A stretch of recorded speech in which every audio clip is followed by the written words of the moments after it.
Hello, I'm Bill Salus, and what you're about to watch is a fascinating interview hosted by Tom Hughes for his Hope for Our Time show and me as his guest, recorded on September 25th, 2024. The show had a lot of questions and answers. Also, we had questions coming in from the chat room, so we answered those. I'll go through some of those topics in a moment. With Tom's permission, we took the liberty to, in this particular video here that we're posting, to include some slides to enhance the show itself. So I think you'll enjoy that. Some of the topics we discussed about, let's start with Iran. What about the future between Israel and Iran? A couple prophecies come to mind. We talked about them in Jeremiah chapter 49, dealing with Elam, ancient Elam, in Jeremiah chapter 49, verses 34 through 39. We also talked about Persia in the Ezekiel 38 prophecy, Ezekiel 38, verse 5. One of the questions came in asking about the destruction of Damascus.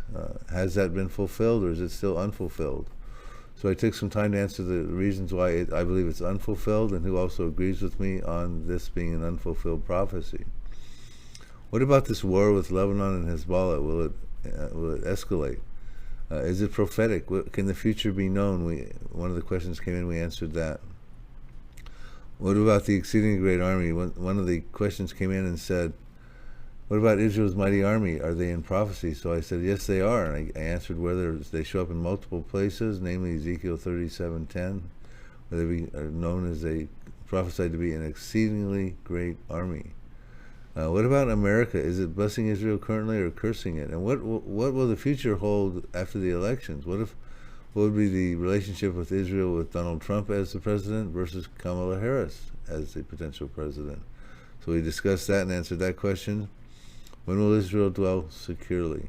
And in order for Ezekiel 38 to find fulfillment, which has Israel in a safe dwelling, secure position without walls, bars, nor gates. So I answered that question. Someone wanted to know more about the 10 Kings of Revelation 17. So Tom and I both answered that question. And then lastly, Tom and I got to talking about Zechariah 12, when Jerusalem becomes a cup of trembling to the surrounding peoples round about, when they lay siege on Judah and Jerusalem. And some people think that's Armageddon, and Zechariah 14 and Zechariah 12 are the same event. And I dispelled that and gave the reasons why I don't believe it is. I compared the two prophecies. So I think you're really going to enjoy this video. It's very timely, definitely dealing with Bible prophecy. So sit back and enjoy. Thank you very much.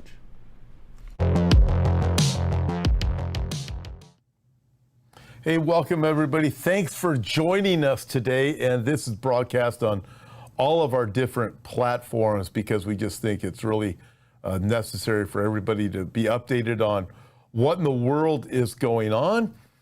We've been working on getting Naftali on here. You guys were able to watch that video the other day. That ended up being one we recorded a few weeks back, trying to get him back on to do live with us.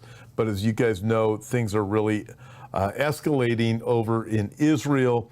So I have my good friend is joining us right now from the desert in Southern California, Bill Salus, and we're going to start looking at some things. Welcome, Bill. Thanks for joining us. Hey, Tom. Thanks for having me. It's going to be a great program. I know you're a little bit under the weather, so I thank you for allowing me to talk you into coming on anyways. Things are escalating. There's, in August, there were 30,000 troops made up of Houthis, people from Iraq and so forth, gathering in Syria. As of this morning, 40,000 in Syria. That's on the northern border of Israel. We're looking at that. Bill, I want to take just a minute here because I want to let everybody know this too. So we were, I got an email. It couldn't have been at the most, I'd say 25 minutes ago. It was from the Ministry of Tourism in Israel, and they're saying, I feel really, my heart just breaks, and they're asking if we can still come to Israel, if you can, groups will come. Israel's still open for tours, and you can hear the difficulty that they're under, the strain, because people aren't going. Bill, we actually have 4 tours planned in 2025, one in March, one in June. My wife and I don't think you know this, Bill, Jackie and I are supposed to be going there next week. And we'll see, we'll be in Vegas with Billy Crone and Brandon this weekend. And then Jackie and I, as of right now, our plane hasn't canceled. We really want to get there and just be able to support our friends in Israel. And, I mean, they're being so isolated and anti-Semitism is everywhere. But when I got this email from the Ministry of Tourism, literally just before we came on and read it, my heart just breaks. And I want to encourage you, everybody, pray for Israel. As they said in the email, they're intent to keeping you safe. The fighting is in certain areas. You don't go there, but I just feel bad for them. I'm looking forward to going there next week, Lord willing, if our plane doesn't cancel. But so much to talk about, and this is live, so send in your questions. We'll be able to get them from the app, from the website. We know we're live on X, we're live on YouTube, we're live on pretty much all over the place. So please send in your questions. So we want to answer them. Bill, again, thank you for joining me. I've done enough talking myself already, but so much to going on. My dad texted me last night, Bill, and this is what he said. I'm thinking Bill Salus was right on the Psalm 83 war. And, we don't want to get wrapped up in the emotion of a moment, but I mean, look at all this going on. We live in amazing days, and we know Israel's going to be victorious. We know Israel's going to be victorious. But at the same time, Bill, what do you make of the escalation that we are watching from October 7th to where we are, even as of just the last couple of hours? Well, I think a lot of these things that we're starting to see unfold were predicted, through the prophets a couple thousand years ago, 3,000 years ago. Psalm 83, perhaps one of them with Asaph, 3,000 years ago. We've gotten prophecies with Jeremiah and Ezekiel dealing with Iran. Ezekiel 38 talks about Persia, and that's Ezekiel 38 prophecy many of your viewers are familiar with. But there's also one in Jeremiah chapter 49 written about 20 years before Ezekiel wrote on Elam. And when you look at a modern-day map of Iran, Elam hugs the Persian Gulf. It's about a third of the size of modern-day Iran in its ancient territory, and Persia is the other two-thirds. So, we've got Iran's been written about, and we've seen, of course, Hezbollah. There's some Hezbollah prophecies. You and I talked about some of those in a prior show. So I think a lot of these things we're seeing unfold now. We were wondering when they would start to happen, and now they're starting to happen. And the question is, are they going to actually start to lead to the fulfillment of prophecies or just more stage setting, Tom? So I was in Wisconsin this past weekend, met a lot of wonderful people out there. And one of the gentlemen I met, his name was Don. And Don had asked me, I wanted to hear your thoughts on Don Redinger. Thank you, Don, for asking this. And his question was regarding the judgment of Elam as mentioned in Jeremiah chapter 49. You've written extensively about this. We've done a video together where I asked you questions about that. We actually have a documentary that the two of us have done. I got to ask you questions. You got to give all the answers. It was just great. But in the mention in Jeremiah, Elam would be basically destroyed and all of the people scattered until the return of Christ. But how do you you can see the documentary that Bill and I did. Great, everybody, just great opportunity to learn more. But how do you see this with Elam? Kind of put it in a nutshell where people can get their minds around it, because sometimes there's so many things in here, it can be overwhelming. What would be your summary of it? Absolutely. Let's do the Reader's Digest version on that. We want to get to some of the questions from your viewers. The book that's sitting next to you, Tom, The Future War Prophecies, is my latest book. And I actually get into this prophecy of Elam in Jeremiah chapter 49, verses 34 through 39. And basically, it's the 6 verses are real easy to explain. Basically, what happens is that a time is going to come where the Lord is fiercely angry with Iran. Now, let's geographically isolate Elam from Persia.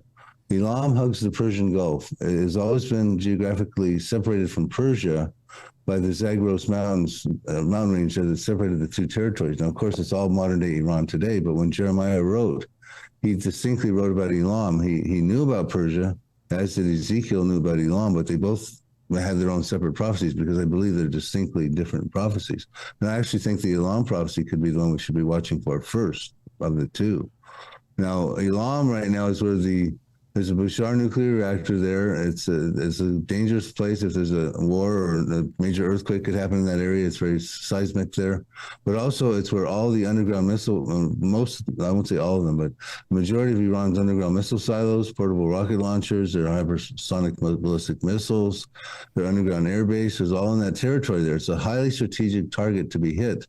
Because if you're going to go try to take out the nuclear facilities, which Israel will probably have to do here shortly, inside of Iran proper, and Tehran and Natanz, et cetera, in those areas, you got to go through the Elam territory to get there, and that's where the defense shields are and things like that. So it's going to be a big issue then. What the prophecy says, at some point, the Lord's going to be fiercely angry with Elam, or Iran in this case. But why? Because he's upset with the leaders. It says he will destroy from there the kings and the princes. But why would you destroy kings and princes? Because they want to launch something lethal somewhere. So he says, I'm going to break the bowl of Elam at the foremost of their might, because they want to launch something lethal, probably nuclear, at the foremost of their might. That would be nuclear, probably. Where, we're not told where they want to launch it, but probably that would be Israel. They want to wipe Israel off of the map. And it says as a result, the Lord will create a disaster in this territory.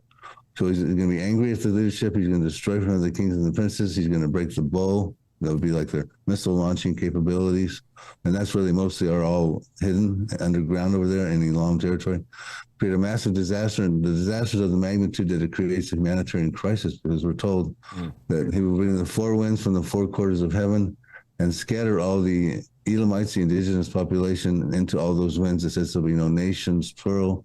The outcasts of Elam don't go.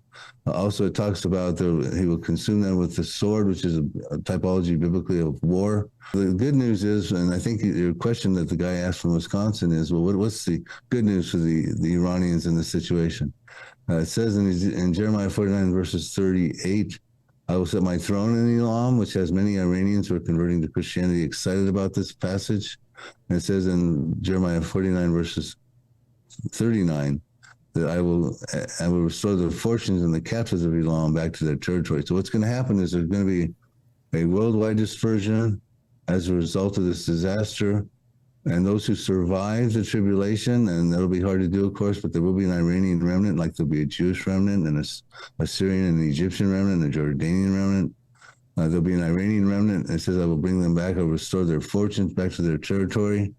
So they'd be like the sheep Gentiles of Matthew 25. If they survive through the tribulation, those who are dispersed worldwide, they'll be brought back into the land, and there will be in Iran in the millennium, or at least in Elam, I'll say. So I have several questions that have come in I'm going to get to in just a second, but you mentioned God says, I'll set my throne there in Elam. So how do you interpret that based on his throne being in Jerusalem, and he says, I'll set my throne there? Do you interpret that to mean that what he's saying is, listen, these people are going to be turning to the Lord God Jehovah, the Lord himself during that time? Or how, because it reads like as if there's two different thrones. Yeah, well, it's the Hebrew word kiseh, K-I-S-S-E. It's the same one that you mentioned in Jeremiah chapter 3, I think it is. It talks about my throne will be in Jerusalem in the millennium. So it's the same word, but it can mean a couple things. It can mean the throne. Maybe perhaps it'll be like, King Cyrus had a couple palaces. Maybe the Messiah will have another throne in that area. But it can also mean establish my authority in that area. So I'm not exactly sure how to interpret that. He may. I think it'd be fantastic if he had a couple thrones in the millennium, but at the very least, he's going to have his authority established there. And one of the, in those two verses, the first four verses are just terribly bad news for the Iranians. The Lord's really angry with leadership, and I think he's angry with the leadership today. This has not been historically full. The good news is, and this has got a lot of Iranians who are converting from Islam to Christianity, they're having dreams, miracles, healings. The fastest growing evangelical population in the world. These two verses have them extremely excited because God's going to set his throne there, and he's going to restore their fortunes and bring the captives back. I've been on Iran Alive television with he's the Billy Graham of Iran. And I've quoted this prophecy on satellite television to millions of Iranians, and they're very excited about this prophecy, Tom. I am excited about it. And then when you mentioned the possibility of God has his main throne in Jerusalem, but he has another one in Elam. I mean, you start thinking of this in the millennial kingdom and things are coming. You introduced me, and thank you so much for doing it, to Dr. Hermo Shariat several years ago. And because of that, I've had the opportunity to be there too and had him on here a couple of times and hoping to have him come back out to a conference. But his insight on Iran and what the Lord is doing with salvation. Folks, when you hear about people coming to faith in Iran, God is using this man who said, "Here I am," with Iran alive. It's just what a great brother, and being able to know him. Thank you for introducing me to him. And by the way, if you'd like to, you can get the things that Bill is talking about in the Hope for Our Time store. You can check it out, from the documentary that we've done to these books. They're going to update you and really help you to understand and get the aha. Okay, now it's making sense.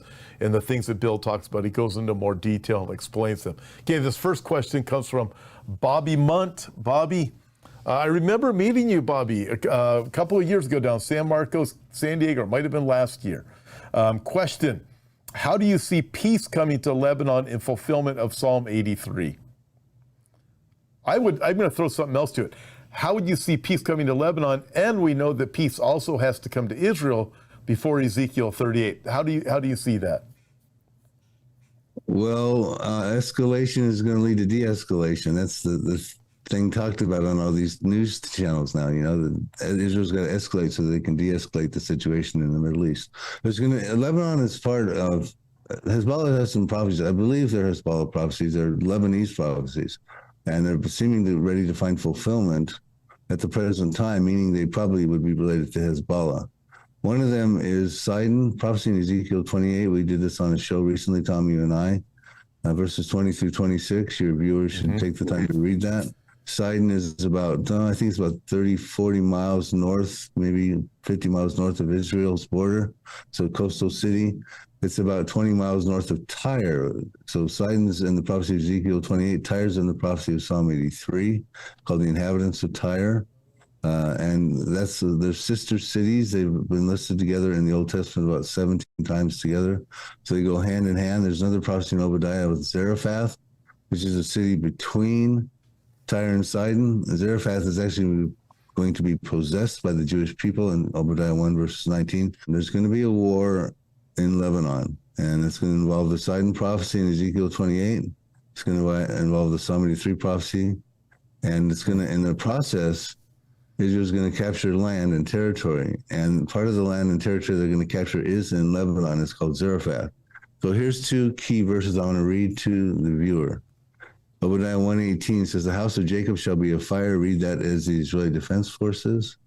"The house of Joseph will be a flame," also the Israeli Defense Forces. "But the house of Esau shall be stubble, and there'll be no survivor in the house of Esau, for the Lord has spoken." So Esau, he fathered the Edomites. The Edomites have ethnical representation in the Palestinians. Not all Palestinians are Edomite descent, but a majority of them are. We can trace that. And basically, there's going to be a war. Israel's going to win. And I think it's all part of the Psalm 83 bigger war situation that precedes Ezekiel 38. But here's the key verse. It says, "And the south shall possess the mountains of Esau," that would be southern Jordan, "and the lowlands shall possess Philistia, that is where the Hamas are in Gaza. They shall possess the fields of Ephraim and the fields of Samaria," that takes you up to the West Bank. "Benjamin shall possess Gilead." Verse 20, "And the captives of this host of children of Israel shall possess the land of the Canaanites as far as Zarephath." Zarephath is in Lebanon, about 30 miles north of Israel's border. So they're going to move in. They're going to take out Sidon. They're already talking about putting ground troops into Lebanon at this point. That would be devastating. This would really escalate everything real promptly, and that could happen real soon. But ultimately, they're going to win the war, and they're going to take over land. They're going to take over most all of Jordan. They're going to take over 5 cities in Egypt, according to Isaiah 19:18. They're going to take over Zarephath as well. That's when you'll have peace in the Lebanon area. But you still got the Ezekiel 38 war that's going to follow this. So, I don't know how much peace they're going to have per se, but ultimately Israel's going to expand incrementally, territorially. Ultimately, they'll get all the land they were promised in Genesis 15:18, from the river of Egypt to probably the Nile, to the river Euphrates, which courses through Syria and Iraq. They're going to get all that in the millennium, but they're going to get some incrementally beforehand. I look at this and think in my mind, with all the hatred that is directed toward Israel. I mean, I'm watching the Western media, where it doesn't seem like the media, the U.S. government, the U.K., Canada, you're just not finding favor going towards Israel. How could Israel expand its borders, without the world just absolutely coming against them? I mean, just the other day, the UN votes to make Jerusalem Jew-free, so they expand their borders. At the same time, how can Israel not, if they're going to keep themselves safe, by pushing back? You have the DMZ line. I've seen it, when you stand up there, Mount Bentel and the Golan Heights. Well, they had that, but obviously Hezbollah has invaded the Israel space. So I mean, you look at this. How will Israel be able to expand its borders? We know Israel will. We know that has to happen because God promised Israel a lot more land than they've ever possessed, way more than they have right now. So we know it's going to happen. But in my mind, it's hard to see, with all of the world pressure against Israel, Israel's going to say, okay, our borders are bigger now, and we push back the enemy. I mean, it's like we have not just Hamas supporters, we have Hezbollah supporters who say Israel committed an evil terrorist attack when they used the pagers to target terrorists. It's amazing to watch the media. Well, you make a good point, Tom. They will meet with resistance, but they will actually take the territory. They've got a history of doing this. Joshua did it 3,300 years ago. King David and King Solomon did it 3,000 years ago. Israel did it in 1967. They nearly tripled their size. Of course, they shrunk some of it by forfeiting the Gaza and the Sinai issues, the Sinai territory. But they will meet with resistance because there's a lot of Muslim countries that don't want Israel to, they'll be upset when they win the war and take out the Arabs around them. But they also don't want Israel to expand territorially, and they don't want Israel to build their temple and take over the Temple Mount. They'll have a resistance there. Matter of fact, we realize that will continue to happen even after Ezekiel 38, because, and those countries in Psalm 83 that I'm kind of referring to in the first war, those countries in Ezekiel 38 are predominantly all Muslim apart from Russia. So you can have 600 to 800,000 or so core Muslims that are killed, imprisoned, or exiled in these two massive wars. But even still, Islam will exist, and the international community will still have concerns about the Temple Mount and the Jews building their temple, to the point where ultimately they have to sign a covenant to build their temple that allows the Gentiles to trot over Jerusalem for 3.5 years and have access to the outer court. So there's always going to be this friction, because Israel will say, that's our Temple Mount, that's our land, we're going to take it, part of the Promised Land, the Temple Mount, we're going to build our temple. And we know they will, according to prophecy. But they're always going to find resistance, to the point where they ultimately have to negotiate with the Gentiles to even build their temple. Yeah, it's just fascinating to watch everything develop. Diane Ailman says, isn't the IDF becoming the mighty army that the Bible says? This to me, is that Diane you said? Yes. Hey, Diane, you hit a nerve with me right there when you said that. I'm going to read Ezekiel 37. The dry bones vision of Ezekiel 37 is where we find out that Israel today, the emergence of an exceedingly great army, was predicted 2,500, 2,600 years ago by Ezekiel. Here's what it says. When the Jews are out in the diaspora, scattered in the nations of the world, Ezekiel was transported, in my estimation, in time, 2,500 years ago, into the Holocaust situation. He sees this valley of dry bones, very dry bones, vast valley, lots of dry bones. And God has him prophesy, and the bones start to stand up, and the sinews come upon them, the skin, flesh come upon them. And then he says this in Ezekiel 37, 10 through 12. I prophesied as he commanded me, and breath came into them, and they lived and stood upon their feet, an exceedingly great army. And he says this, it says, Son of man, these bones are the whole house of Israel. They indeed say, our bones are dry, our hope is lost, and we ourselves are cut off. And that's the condition they found themselves in the Holocaust. We didn't know how long the diaspora would last. We weren't really given a specific time. It was 1,878 years, from 70 AD to 1948 AD. But we found out the time is the metric of time was summed up in their condition that they found themselves in when they were in the Holocaust. So we find that in Ezekiel 37:11. Verse 12 says, therefore prophesy to them, says the Lord God, behold, O my people, I'll open your graves and cause you to come up out of your graves and bring you into the land of Israel. So the scenario is he's going to bring them out of the Holocaust into the land of Israel. They're going to meet all this resistance with the wars with the Arabs, and we see it massively right now.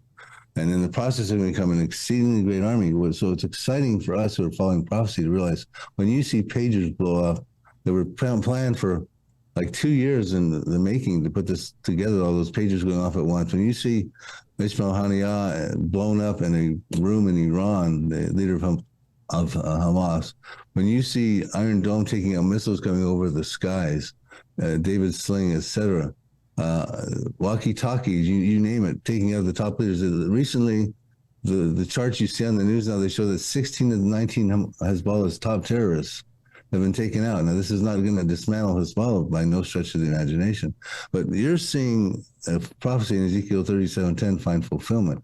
And Tom and I, in this documentary we put together, we get into the Israeli Defense Forces in the pre-tribulation wars, because they're not fighting in the tribulation and they're not fighting in the millennium, and I can explain why, time permitting.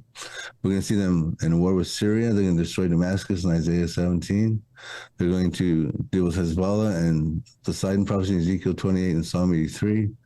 The Palestinians, we just read about in Obadiah. There's also in Ezekiel 25. There's a whole list here. I won't go through them, but you got Hamas, Jordan, Egypt, Saudi Arabia, and all the hostile neighbors, a part of Psalm 83. So to me, Diane, you let's get people watching that fact. The Israeli Defense Forces are not an accident in history. They are emerging as an exceedingly great army in fulfillment of a 2,500-year-old prophecy. Yeah, I find it absolutely fascinating. You know, just looking at the pagers and the walkie-talkies alone, I mean, they just took everything to another level, and I watched the hatred against Israel over that. Hey, here's why they hate them, because the Jews thought of this. They were outsmarted. Nobody else thought it. Did anybody else see this coming? No. They didn't think of it, and they thought that, you know, and they hate them because they're Israel. They hate them because they're Jews also. And so they're so troubled that they were outgunned and outsmarted. And also, Bill, I look at this. This is the most humane war act I've ever, probably in the history of the whole world. And that's not an exaggeration. I mean, you look at wars, civilian casualty is often enormous in any war, not this time. It's just remarkable to see what Israel has done, and an exceedingly great army. And if they're here now, where are they going to be in 5 more years? Because God is with them. And that's offensive to people, but this is what the Bible teaches. Well, they're going to win the wars so that they can dwell securely. You know, Ezekiel 28, verses 24 through 26. In fact, I think I'm just going to read it because it's really fascinating. And I think it's important that we understand this, because I think this is what we should be watching for. This is under the Sidon prophecy, verses 20 through 23. I'll let the viewers read that, or watch our show we did about a month ago if they can find it. I've got one on my YouTube channel. Just search Bill Salus, Salus. You'll find my show on the Sidon prophecies. But basically, God said that there's evil neighbors around them. I'm going to read you 3 verses real quickly. Verse 24, there shall no longer be a pricking briar or a painful thorn for the house of Israel from among those all around them who despise them. Then they shall know that I'm the Lord God. Thus says the Lord, verse 25, when I've gathered the house of Israel from all the peoples around among whom they are scattered, and am hallowed in them in the sight of the Gentiles, and they will dwell in their own land, which I gave to my servant Jacob. And they will dwell safely there, and they'll build houses and plant vineyards. Yes, they will dwell securely. But when I execute judgments upon all those around them who despise them, then they shall know I'm the Lord. So judgments have to be executed upon those around Israel that despise them. Those judgments are going to be dealt through by the Lord to the hand of the Israeli Defense Forces. They're going to defeat them soundly, become an exceedingly great army. God's plan for Israel was that they were going to dwell safely, we're told there. They're going to build houses, there'll be home building, there'll be vineyard planting, there'll be a robust nation. But they can't do that right now because of the problems around the pricking briar and the painful thorn. That's got to be taken out of the way, and that's going to be taken out of the way. And that's just another one of these prophecies we're watching for right here, Tom. Wow. It's so insightful to hear this. You know, how many years I think I met you back in 2008. And how many years have you been talking about these things and warning people and just seeing things come together? And again, maybe this isn't it, but I'm looking, Bill, going, it is fascinating, the scriptures that you're bringing out. I mean, it's hard to, how do you say, well, the Bible says this, but it doesn't really mean that? Especially when the passage you're just reading, where how Israel's going to be blessed, and this isn't just necessarily in the millennial kingdom, but talking about even things coming up quickly after this. Yeah, because the Israeli Defense Forces, in fulfillment of biblical prophecy, are fighting before the tribulation. And that's why our documentary is really important for your viewers to get their hands on, where we go through all these passages that we just talked about and more, many, many more. Very well done with graphics and slides and images, etc. But they're not fighting in the tribulation, because in the first half of the tribulation, they're living at peace because of the confirmation of the false covenant. They don't feel that they feel like they're at peace. Now, it's a pseudo peace, because it gets violated at the mid part of the tribulation when the Antichrist goes into the temple and does the abomination and desolation and desecrates the temple. And then Jesus says to the Jewish people in Matthew 24, flee immediately when you see that happen, spoken by Daniel the prophet, when the Antichrist does the abomination spoken by Daniel in the holy place. Flee immediately. So the Jews are going to be fleeing, not fighting. Mm-hmm. And in the millennium, the swords are going to be, the swords are going to be turned into plowshares, and the spears and the pruning hooks, and they will not learn war anymore, it says in Micah. So basically, at this point, the only time they would be fighting is for their lives and existence right now, and we're watching it manifest, and the exceedingly great army is emerging before our very eyes, Tom. Amen. By the way, everybody, the documentary that Bill is referring to, it's available on DVD. It's also available on digital download, where you can literally watch it right when we're done here. And you can visit the Hope for Our Times store, online store, and you can get those things there. So I had a question just a minute ago about the there it is, Dennis Dwanke. Is the U.S. still supporting Israel? I mean, I'm watching, man, we don't even have to get into Kamala Harris, but what do you see right now? I mean, I'm watching the news this morning. There's troops going over there. However, Bill, I have this article here. I got to find it here. I'll find it while you're talking. But is the U.S. still supporting Israel? Well, that's a tough question, Tom. I mean, it's kind of bittersweet. We're not really, in my estimation, supporting them full throttle like we should be. Mm-hmm. For Genesis 12, God's foreign policy was initiated or issued 4,000 years ago in Genesis 12. I'll bless those who bless you, Abraham, on through his descendants, the Jewish people. I'll curse those who curse you. So America's so far fallen right now, said goodbye to God over 60 years now. Our last hope is to bless Israel, in my estimation. And I think that's another thing we're watching for, and I think the people in the Middle East are watching closely, is America's support for Israel, and how that support will either wane worse like it's doing now, or get better like if Donald Trump wins the presidency. Donald Trump would probably be very, very pro-Israel. He did more for Israel than any other presidents in history. He recognized Jerusalem as the capital. He recognized Golan Heights as their territory, etc. He got out of the Iran nuclear deal, that bogus deal. So, I mean, and I think that's coming into play here as Israel's making their moves. In other words, what if he doesn't win and we get more of Joe Biden, or even worse with Kamala Harris, who's, she's no real friend of Israel's from what I've seen in her history. I think Kamala Harris will be the worst thing that could happen to Israel, along with abortion and many other things here in America. But listen, this is the Jerusalem Post. Pentagon says it has no involvement in Israel's operations. The Pentagon clarified it's not supporting Israel's operations in Lebanon, focusing only on protecting U.S. forces and assisting Israel if needed. You're looking at this going, and then you think Kamala Harris has the possibility of coming in. Boy, Bill, I'm looking at this going, yikes. Okay, let me go here. I have several questions that have come in. One of them is from Leonard, and I have one from Larry Hart about the 10 Kings I've got to get to.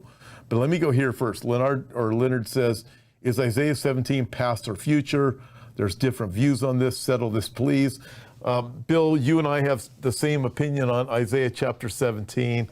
I did a program with James Cadiz the other day where we talked about the same thing, Isaiah chapter 17. We are on the same page, but we know some people they feel it's not a future event. Bill, your thoughts on this. I know you and I are the same on this. Your thoughts, Isaiah 17, by the way, is the passage that talks about the destruction of Damascus. So good question, Leonard. Your thoughts, Bill? Yeah, basically, just for those not familiar with the prophecy, Isaiah 17:1 says Damascus will be destroyed. The burden against Damascus, behold, Damascus will be a ruinous heap. It will be reduced to rubble. Verse 17:9 says the desolation is caused by the children of Israel, so it's the Israeli Defense Forces. And they didn't exist in the past on the level they are now to fulfill this prophecy. That's one argument. I got more I'll give you. Verse 14, Isaiah 17, that concludes, says, when you see him, speaking of Damascus in the masculine pronoun, but in the morning he is no more. He's gone. Overnight he's gone. And this is a portion of those that rob us and those who plunder us. That would be self-defense, Israel acting in self-defense. Here's a few people who believe Isaiah 17 is future. Joe Rosenberg, Dr. Ronald Fruchtenbaum, Hal Lindsey, Vernon McGee, Dr. Chuck Missler, Jack Hibbs, Amir Safadi, Tom Hughes. I got you there, Tom Hughes, listed you there.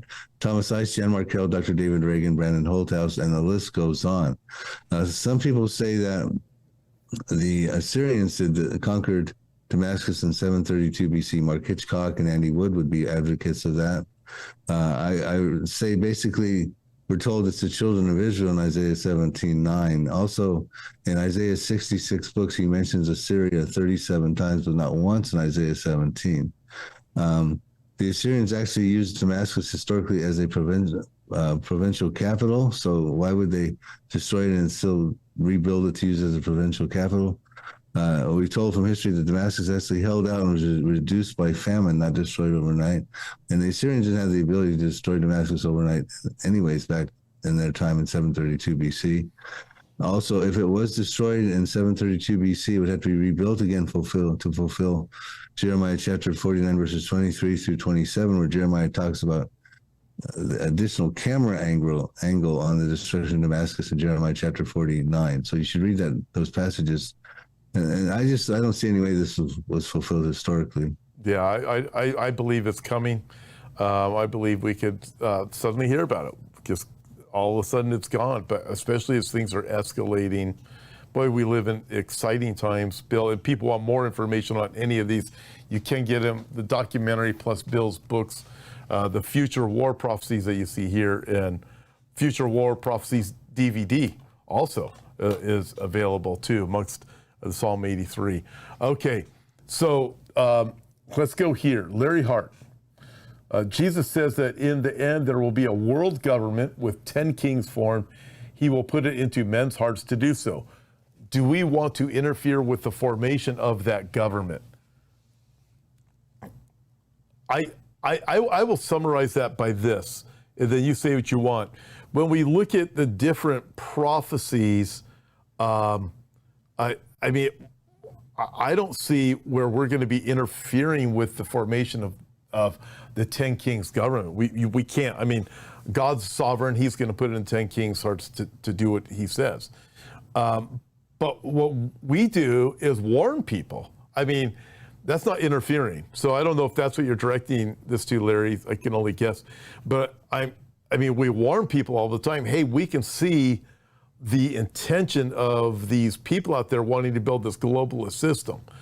And we can see it with what they're talking about now with technology, the UN and the World Health Organization now having this global pact. If we have a Kamala Harris regime that comes in, basically, I'm looking at the sovereignty of the U.S. will be surrendered to the World Health Organization and the UN. So I look. It's not that I don't know anybody who can interfere with it, but to warn people about what's coming, which is what we do all the time. We warn people, hey, this is coming. But at the same time, we say, but God is sovereign. He's put it in the hearts of the 10 kings, so we have to understand God is sovereign. He's in control. So he warns us, but all the signs point to the great news.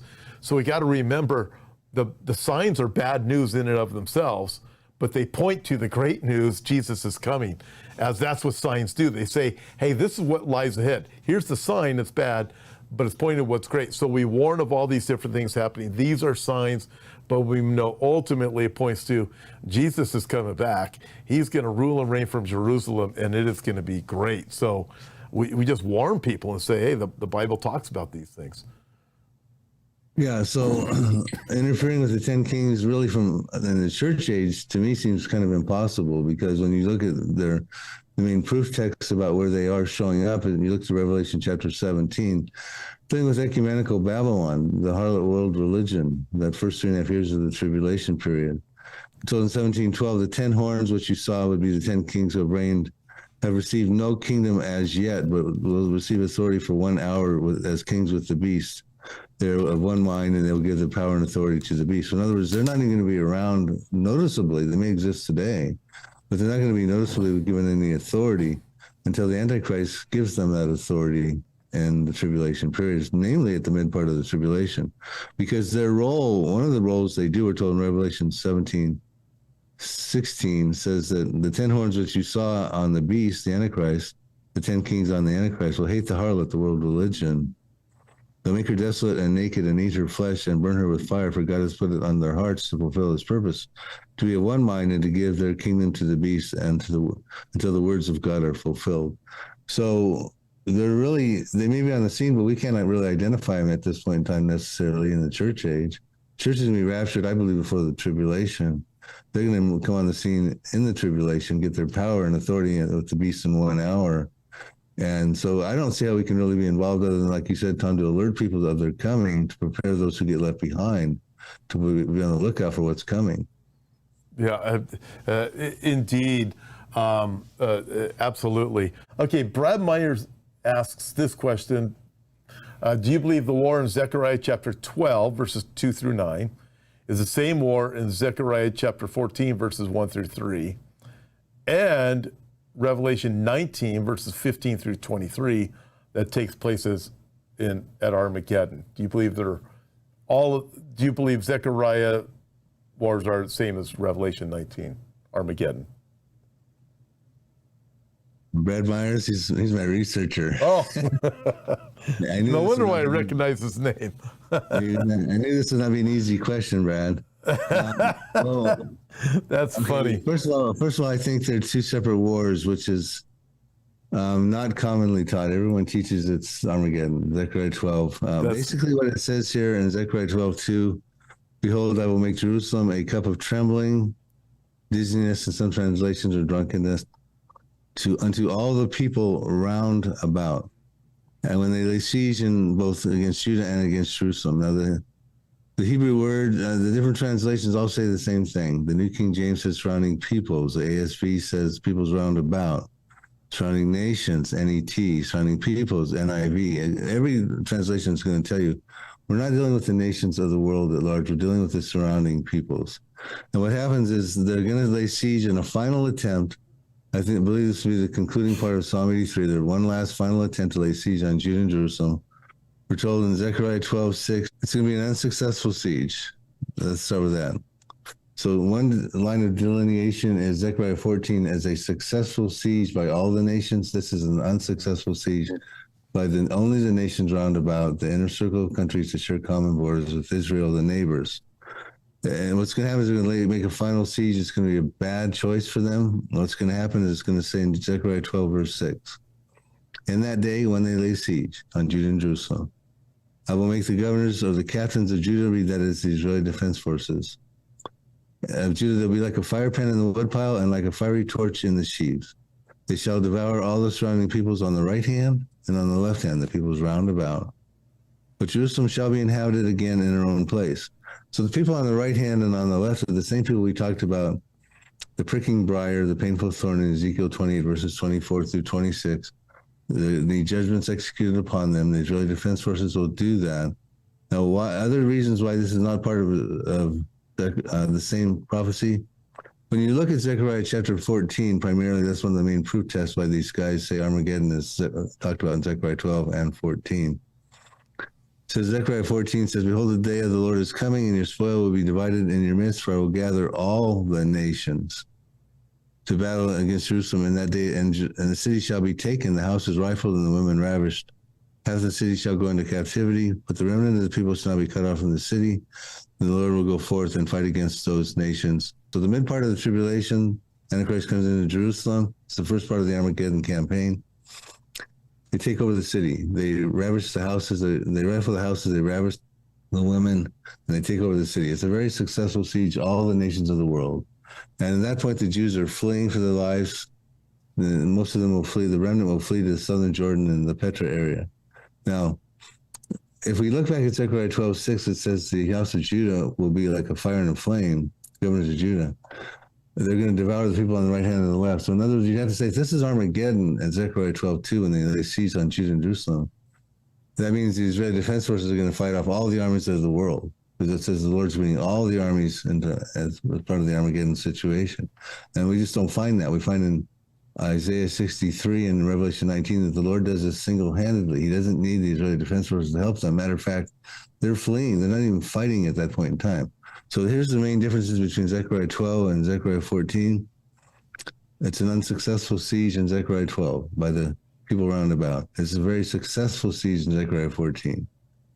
It's only the surrounding nations in Zechariah 12, whereas it's all nations in Zechariah 14. It's a pre-tribulation prophecy because the Israeli defense forces we talked about earlier are fighting in the pre-tribulation and fulfillment of multiple biblical prophecies. Whereas the Armageddon campaign is a tribulation prophecy, Zechariah 14. The peoples round about are gathering themselves for a siege against Judah and Jerusalem, but the Lord is gathering the Zechariah 14 armies of the world. They're gathered by God. Zechariah 12:3 talks about Jerusalem becoming a burdensome stone during the final siege of those peoples round about. It says all the nations that try to move it, it'll fall upon them like heavy stone and break them, cut them to pieces. And some people say, well, that's all nations. That's going to be all the nations. But basically, Jerusalem's been a burdensome stone to everybody since the inception. In 1948, it became an international zone. It wasn't even allowed to be a city. In 1949, the war in 1948, 1949, they divided Jerusalem with the Armistice Agreement. So they're meddling there. In 1967, Israel took back all of Jerusalem, but they gave the Temple Mount to the Jordan, the Walk Society, control of that. The presidents of America have been trying to meddle with Israel on two-state solutions and things like that. And it's all become a burdensome stone to all the nations. So there's a heavy stone impediment in Zechariah 12, but there's no stone impediment in Zechariah 14. They just move in. Jerusalem's not a burdensome stone. They mow it over. They take it over. They ravage the houses. They rifle the women. They're defeated by God and the IDF. Well, let me say by the IDF. God intervenes in Zechariah 12, verses 4 and 5. The whole study on this, and it's in the Future War Prophecies book. So God does help intervene, but the Israeli defense forces are empowered and they win that war. But in Zechariah 14, only God defeats them, not the Israeli defense forces. Zechariah 12, there's no captives taken. In Zechariah 14, there's the whole half of the city's taken captive. In Zechariah 12, the inhabitants of Jerusalem are very strong. In Zechariah 14, they're very weak. They can't even protect their women and their houses. That's a lot. That is great comparison. All that's available in this book, The Future War Prophecies. That is so cool because you can just compare. People have these questions. Listen, I want to ask everybody, like, subscribe, and share. It's the only way we can combat the lies with the truth. Seriously, that's how we do it. By people say, I want to get involved. What can I do? Well, that's one thing. You like, subscribe, and share. Just share the video. Get the truth out there. People need to wake up. I have several more questions, Bill. We're gonna have to get to them later because we've already gone a little bit over. Gail, sorry, I'm not gonna be able to get to your question right now, but we'll save it regarding if Psalm 83 is in play right now. Where do you see Saudi Arabia? Could you do a 1 minute? Could you do a 1 minute answer to that question, Bill? Psalm 83 is in play. It's stage setting at this point. I think it's going to be incrementally starting to happen. And the final siege will be laid on Judah and Jerusalem in Zechariah 12:2. Saudi Arabia is the subject of 4 different prophecies. I get into them in the Future War Prophecies book. Initially, they come against Israel. They will not normalize relationships with Israel. They're part of Psalm 83. They support the Palestinians. But they will ultimately normalize relationships with Israel in Ezekiel 38, verse 13, where they're on the sideline protesting Russia's invasion with the Ezekiel 38 invaders. And they're along there with Sheba, Dedan, the merchants of Tarshish, and their young lions. Well, Sheba and Dedan. Sheba would be Yemen, and Dedan would be Saudi Arabia. So they do ultimately normalize relationships with Israel, but it's actually learned their lesson the hard way. That was a great summary. That was a great summary. Listen, all of these things are available in Bill's books as DVDs and the documentary that we did. You can check them out at the Hope for a Time store. Bill, again, thank you. I know you're not feeling well. Thank you for letting me talk you into doing this program with me today. And by the way, I will be live on You Can't Make This Up tomorrow, everybody. I'm looking forward to having an interesting time there with you. I'll even take your questions live tomorrow for You Can't Make This Up. I really want to thank you for watching this video. If you enjoyed it, and if you've not already done so, please consider subscribing to our YouTube page at Prophecy Depot Ministries. Bill Salus, you can go on YouTube and search Prophecy Depot Ministries. Also, take the time to visit our product page at prophecydepot.com. You'll find my books and DVDs there. We even have bundle deals, discounts of books and DVDs for you. While you're there, also check out our spiritual survival kit for those left behind thumb drive. It's specifically designed for your loved ones who might get left behind so they can know it's forthcoming in the days in which they'll be living. It would include a Bible, some letters of instructions from me to them, my books and DVDs for the Here to Eternity series, the Now Prophecies, what could happen now at the present time. The Next Prophecies, what has a few preconditions but are stage setting, could happen after the Now Prophecies. The Now Prophecies have no more preconditions. The Last Prophecies, which include the prophecies in the first half of the tribulation. The Final Prophecies, which include the prophecies in the second half and final half of the tribulation. And then we conclude the series with the Millennium Prophecies and the New Jerusalem. Additionally, while you're there, you'll see my new book and DVD called The Future War Prophecies. And you see some of the topics that are discussed there: the First War of Elam, of Iran, the war we talked about in this video with Israel and Syria, the proxy war that shakes Israel, Psalm 83, Ezekiel 38. You see the list of these different topics up there. Please visit and consider purchasing this book and DVD as well.